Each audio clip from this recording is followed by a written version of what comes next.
رزیدنت ایول پارت سوم. یا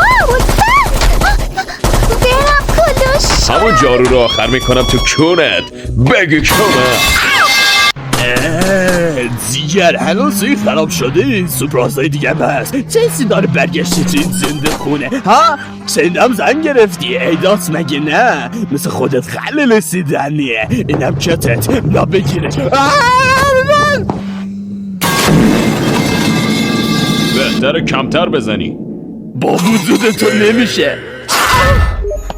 تمام سری بازی های رزیدنت اویل از یه الگو پیروی میکنن تا یه جایی همه چیز مثل خوردن یخ در بهشته، اما از یه جایی به بعد مثل تجاوزگاه یا یه گی کلاب کونت میذاره. الانم دقیقا توی همون زمانیم. الان چیکار کنم؟ مثل آدم پلی بده. نمیشه این مراحل رو رد کرد؟ بجنب. لیون کمک. نگران اون نباش، یکی رو گذاشتم خواهیه هاشو بماله. اوه نگاه کن لیان اینجا رو. اینو یادته؟ یکی ها چی؟ محل بگاهیت اونجاست. یادمه قرار بود که تو جر بدم. این کتا گریسه. این یکی تو کیونم بود. اینو یادته؟ کجا در میری؟ تازه برای دلستدم کرده بودم. ابنه یه بدبخت. نرو داشقی، اون گوتا تو رو برای خودت نمیخواد. اصلا برو گمشو خیانت کار. خیلی کس گفت.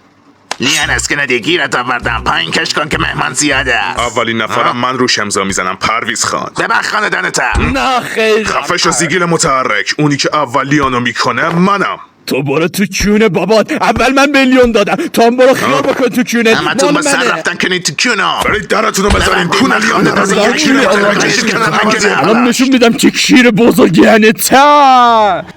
الان دیگه شخ کردم. سلام اتقام، چطوری نظرت چیه؟ او یکی آفیاته. بهت گفته بودم کونه سفید و سکسید مال من میشه. لیان زیجرزولا. کیر منم نیستی. آروم باز که بخوردم. حداقل توی DLC کیرم کلافته. امیلی میتونه زنده بمونه؟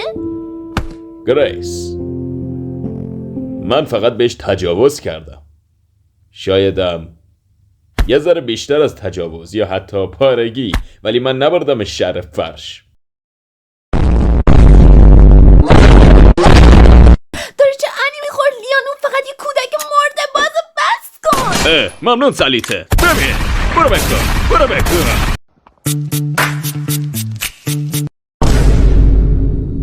بهت قول میدم گریس. جدی میگی؟